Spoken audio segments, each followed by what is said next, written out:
بسم اللہ الرحمن الرحیم۔ السلام علیکم۔ ہر قسم کی حمد و ثنا رب ذوالجلال کے لیے ہے جو دلوں کے بھید خوب جانتا ہے، اور لاکھوں کروڑوں درود و سلام محمد الرسول اللہ صلی اللہ علیہ وآلہ وسلم اور آل محمد پر۔ امید ہے کہ آپ سب خیر و عافیت سے ہوں گے اور اپنے اہل خانہ کے ساتھ خوش بھی ہوں گے اور محفوظ بھی۔ آپ سب کا دل سے شکر گزار ہوں کہ آپ نے ویڈیو دیکھنے کے لیے وقت نکالا۔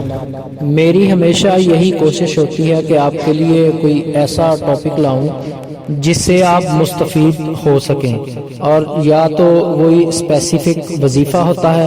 اور یا وہ ٹاپک پر ویڈیو ہوتی ہے کہ جس پر امپلیمنٹ کر کے آپ اپنے بچوں کی تربیت بھی اچھی کر سکتے ہیں۔ اور الحمدللہ میری ہر ویڈیو ہر ٹاپک قرآن و حدیث کے مطابق ہوتا ہے۔ کا آغاز کرتے ہیں، اس سے پہلے اگر ابھی تک آپ نے چینل کو سبسکرائب نہیں کیا تو برائے مہربانی چینل کو سبسکرائب کریں اور بیل نوٹیفکیشن آن کر دیں، اور ویڈیو کو لائک اور شیئر کرنا نہ بھولیں۔ اللہ پاک نے ہم انسانوں کو جتنی بھی نعمتیں عطا کی ہیں، جتنی بھی نعمتیں بخشی ہیں، ان میں سب سے بڑی نعمتیں جو ہے، ایک اللہ کی کتاب ہے قرآن پاک، اور دوسری آپ صلی اللہ علیہ وآلہ وسلم اللہ کے محبوب، جن کی زندگی ہمارے لیے بہترین نمونہ ہے۔ اب یہ ہمارا فرض ہے کہ ہم اللہ کی کتاب، اللہ کے پیارے محبوب صلی اللہ علیہ وآلہ وسلم کی سنت کو لے کر آگے کیسے چلتے ہیں، اپنے بچوں کی تربیت کیسے کرتے ہیں، اپنے بچوں کو قرآن و حدیث کی تعلیم کیسے دیتے ہیں۔ ہم اپنے بچوں کو ڈاکٹر بنانے کے لیے، انجینئر بنانے کے لیے یا بزنس مین بنانے کے لیے خود بھی سر توڑ کوشش کرتے ہیں، اور بچوں کا بھی پورا زور اور پورا دھیان جو ہے وہ دنیاوی تعلیم پر ہی ہوتا ہے کہ اچھے بزنس مین بن جائیں، پیسہ کمائیں، یہ وہ۔ لیکن کبھی ہم نے اس بات پر غور نہیں کیا کہ قرآن پاک میں کوئی ایک آیت بھی ایسی نہیں جس میں لکھا ہو کہ اپنے بچوں کو ڈاکٹر بنائیں، اپنے بچوں کو انجینئر بنائیں یا اچھا بزنس مین بنائیں، اور آپ کا بچہ زیادہ پیسے کمانے والا ہو، دنیا حاصل کرنے والا ہو۔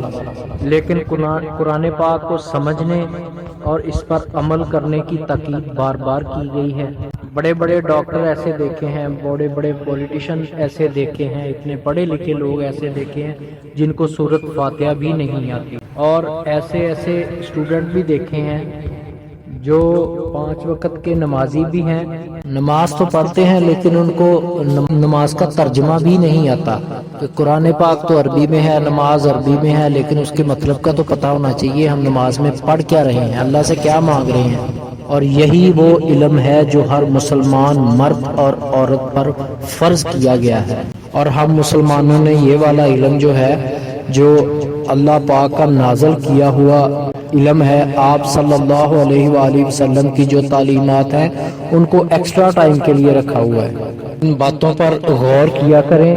اور خدا کے لیے اپنے گھروں کو اللہ کی یاد سے آباد کیا کریں، اللہ کے نبی صلی اللہ علیہ وآلہ وسلم کی سنت سے اپنے گھروں کو روشن کریں۔ گھر کا اگر ایک فرد بھی قرآن پاک کی تعلیم اور اللہ کے محبوب صلی اللہ علیہ وآلہ وسلم کی سنت کو پکڑے تو وہ گھر کو دین کا گہوارہ بنا دیتا ہے۔ جس گھر میں قرآن پاک غلاف میں ڈال کر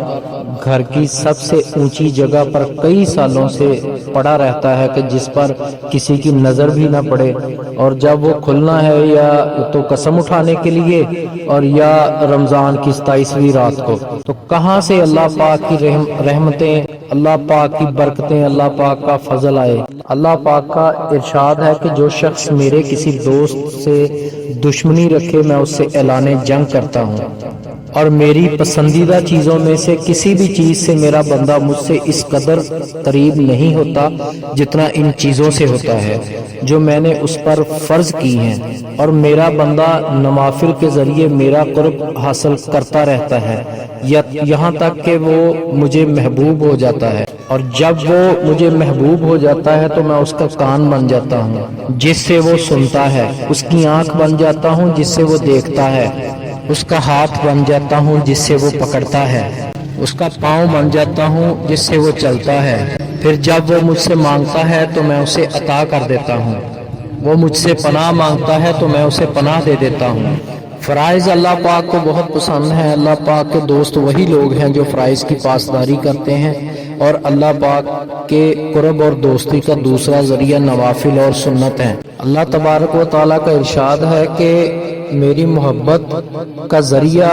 اتباع رسول بھی ہیں صلی اللہ علیہ وسلم۔ اللہ پاک سے دعا ہے کہ اللہ پاک ہم کو فرائض کی پابندی